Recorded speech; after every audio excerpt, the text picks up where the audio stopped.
পাথারকান্দির আলোচিত mob lynching এর ঘটনায় এবার রাস্তায় নামলেন সাধারণ জনগণ। আহত দুই যুবকের ন্যায় বিচারের দাবিতে বিভিন্ন সামাজিক এবং ছাত্র সংগঠনের ডাকে অনুষ্ঠিত হল বৃহৎ প্রতিবাদ সভা। পাথারকান্দির ঘটনাকে কেন্দ্র করে বৃহত্তর আন্দোলনের হুঁশিয়ারি প্রতিবাদকারীদের। আগামী 24 ঘন্টার মধ্যে পদক্ষেপের দাবি জানিয়ে জেলার পুলিশ সুপারকে স্মারকলিপি প্রদান করার সিদ্ধান্ত নিয়েছেন প্রতিবাদীরা।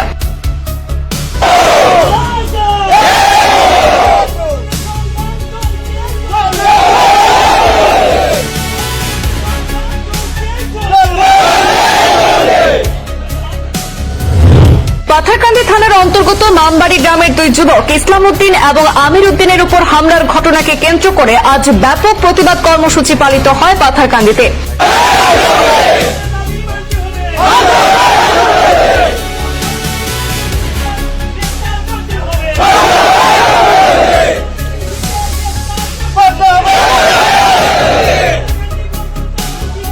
আমসু সহ বিভিন্ন সংগঠনের উদ্যোগে মামবাড়ি পাথারকান্দি বাইপাস এলাকায় অনুষ্ঠিত হয় বৃহৎ এই প্রতিবাদ সভা। এই সভায়